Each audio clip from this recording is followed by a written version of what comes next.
Shalom, salam sejahtera. Renungan malam seiman berjudul Penurutan Masalah Terakhir.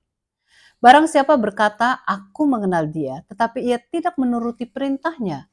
Ia adalah seorang pendusta dan di dalamnya tidak ada kebenaran. 1 Yohanes 2 ayat 4. Yesus adalah teladan teragung dalam penurutan bagi kita. Semua penurutan Yesus dilakukan dengan iman melalui ketergantungannya kepada Bapanya. Bahkan Yesus mengundang kita untuk bergantung kepadanya dan Bapanya. Teladan Yesus adalah alasan terbesar mengapa kita dapat mengerti bahwa penurutan itu datang hanya oleh karena adanya iman kepada Tuhan. Yesus tidak pernah jadi teladan dalam pembenaran, tetapi ia adalah teladan dalam penyucian, menghidupkan seluruh kehidupannya melalui iman kepada Allah.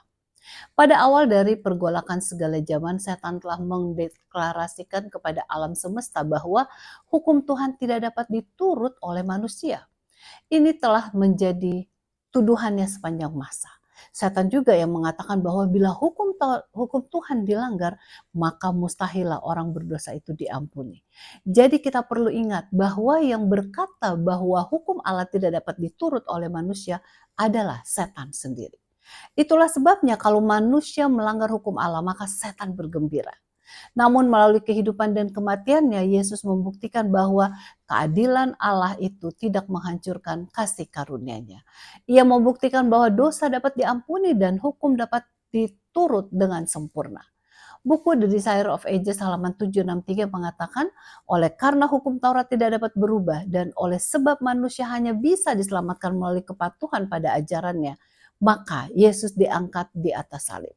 Namun sarana yang Kristus gunakan untuk menegakkan hukum tersebut justru setan berusaha untuk menghancurkannya. Disinilah terjadi konflik terakhir dari pertarungan besar antara Kristus dan setan.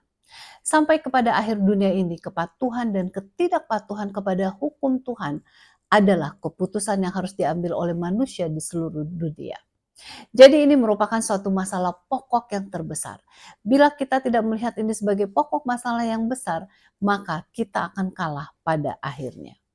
Yesus bukan saja datang ke dunia ini untuk mati bagi keselamatan kita, tetapi ia juga datang untuk menunjukkan bagaimana kita dapat menghidupkan kehidupan yang penuh dengan kemenangan.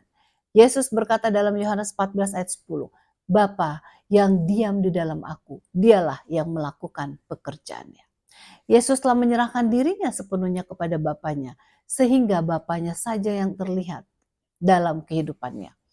Yesus adalah Tuhan yang hidup sebagai manusia dan melalui ketergantungannya kepada Bapanya, ia memberikan suatu teladan bagi kita.